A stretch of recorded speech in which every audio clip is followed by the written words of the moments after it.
Revendication salariale, grève illimitée des inspecteurs du permis de conduire jusqu'à nouvel ordre. Depuis lundi 17 octobre, les inspecteurs des permis de conduire sont en grève. 1500 fonctionnaires partout en France ont stoppé leur activité pour dénoncer les promesses de l'État non tenues, selon le syndicat Force Ouvrière. On est sur le site de Vélizy-Villacoublay.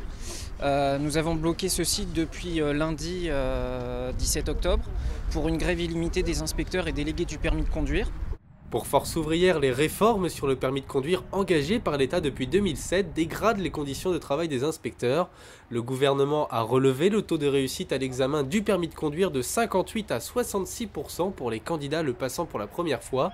Les revendications des fonctionnaires dénoncent des promesses qui n'arrivent pas selon eux, comme la revalorisation des carrières. La revalorisation du déroulement de carrière des inspecteurs et délégués au permis de conduire, qui permettra parallèlement à tout ça, améliorer leur pouvoir d'achat, puisque le revenu d'un inspecteur début de carrière ne dépasse pas les 1 200 €. Pour les auto-écoles, la patience est de mise. Les formateurs dépendent de la préfecture qui leur attribue un nombre de places par mois pour chaque examen, comme le permis de conduire auto ou le code. Malheureusement, les places d'examen annulées pendant la grève ne seront pas réattribuées. La grève, bon, on comprend évidemment, comme tous les... Maintenant, le problème, c'est que les candidats sont pris en otage. Donc les rapports, pour l'instant, sont amicaux. Mais si ça dure, c'est vrai que ça va commencer à se durcir de notre côté aussi. Est-ce que vous savez ce que ça engendrerait pour vous, en tant qu'élève, si votre permis était reporté ? Une perte de temps, donc une perte d'argent.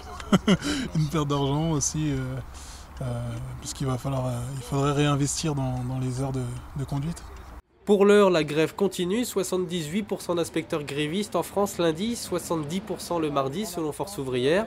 Une entrevue est fixée demain avec le ministère de l'écologie et des transports. Un entretien est aussi attendu avec le délégué interministériel à la sécurité routière.